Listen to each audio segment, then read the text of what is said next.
Hoy más que nunca estoy firme por la patria. Lui, c'est Abelardo de la Espriella, le tout nouveau président de la Colombie.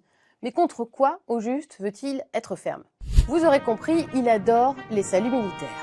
Son emblème, c'est le tigre, que l'on trouve même dans sa signature sur X. Et son projet principal, il tient en une phrase. Reafirmo mi intención de derrotar sin tregua al narcoterrorismo y a todas las organizaciones criminales. Et en seulement quelques jours de mandat, il a mis le paquet en détail. Son discours d'investiture, il ne l'a pas fait à Bogota, capitale, il l'a fait à Cali, dans la région de la Valle del Cauca, qui concentre la majeure partie des champs de coca du pays. Et où sévit le plus la violence des guérilleros ces derniers mois.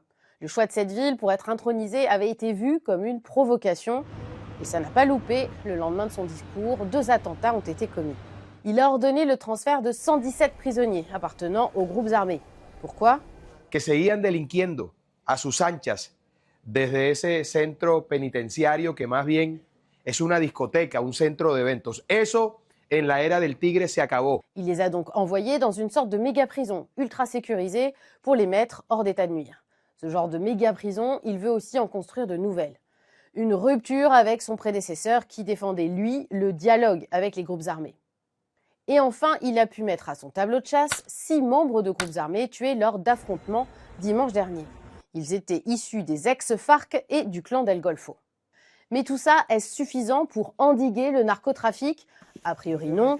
Alors il va plus loin et veut prendre le problème à la racine, littéralement, en détruisant les champs de coca. Voy a implementar la fumigación con herbicidas de última generación que no causan daño a la salud humana. Et ça, est-ce que ça marche? Pas sûr. Álvaro Uribe, président de la Colombie dans les années 2000, avait aussi répandu du glyphosate sur les champs de coca, ce qui avait détruit les plantations de cacao autour et seulement déplacé le problème de la coca.